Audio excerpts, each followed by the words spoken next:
यस्तो दिल्लीको शासन जहाँ सरकारी कर्मचारी कुनै दलको झण्डा बोकेका होइन, देशको झण्डा बोकेर देशको सेवा गरेर देशका जनताप्रति जवाबदेही हुने यस्तो किसिमको दिल्लीको शासन हामी स्थापना गराउन चाहन्छौँ। गलामा पानी हाले पनि पुग्ने पातैमा हो। यहाँबाट ज्ञानेन्द्र महतालाई जिताउनु भनेको ज्ञानेन्द्र महतालाई मात्रै जिताउनु होइन, आउने होइन। राष्ट्रसभामा त सिस्टम छ। ज्ञानेन्द्र महतालाई यहाँबाट तपाईँले जिताउनु भयो भने प्रत्येक वर्ष वर्षको कन्टीमा एकपटक यही सार्वजनिक सुनवाई गरेर जनतालाई हिसाब बुझाउनुपर्छ। ज्ञानेन्द्र महताले मैले कन्टेनमा यो क्षेत्रका मुद्दा यो उठाए, राष्ट्रका मुद्दा यो उठाए भनेर। त्यस कारणले आफ्नो 35 वर्षसम्म ठगिएको सम्झेर अस्ति भर्खरै हाम्रा भाइ बहिनीहरू काङ्ग्रेस र एमालेको पिछलाई सरकार हुँदा घाँटीमा कोही खाएर ढलेका बालबच्चाहरू सम्झेर आफ्ना छोराछोरीको भविष्य सम्झेर र यो माटोको फलो छिटाएर देशभर छापै घन्टी छाप भ्रष्टाचारी सत्ता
चरित्र हेरेर पार्टीको चरित्र हेरेर र हाम्रा सांसदहरूको चक्करमा हेरेर तपाईँले देख्नु भएको छ।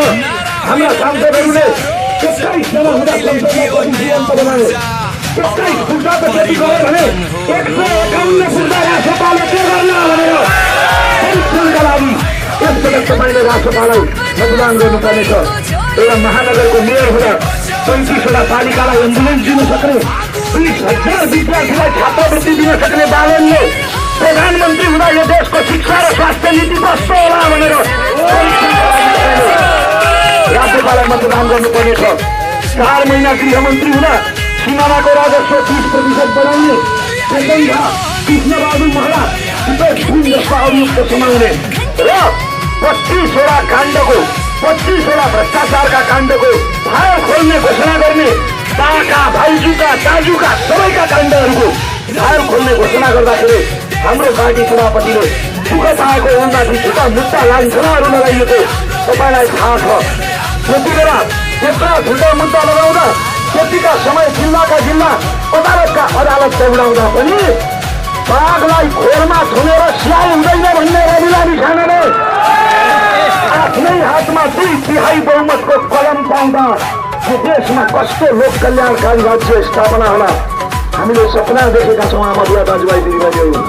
यस्तो सपना जहाँ तपाईँले कुनै पनि कामका लागि कसैलाई चिन्नु नपरोस्, सोच फोर्स लगाउनु नपरोस्, जहाँ कृषि अनुदान झोलामा कृषि फर्म राख्नेले होइन, नाटोमा नङ्गा खेल्नेले पनि यो देशमा व्यापार व्यवसाय गर्छु भन्दा गरी खान्छु भन्दा राज्य अभिभावकको रूपमा अगाडि सरोस्, राज्यले यो देशमा गरी खान चाहनेहरूलाई संरक्षण गरोस्। त्यसले गर्दा सानो सानो थोरै थोरै कमाइको लागि पनि देश छोडेर जाने स्थिति सृजना नहोस्। हामी त्यस्तो देश बनाउन चाहन्छौँ जहाँ भ्रष्टाचार शून्य होस्, सिद्धिको शासन होस्, जनताप्रति जवाबदेही प्रशासन होस्।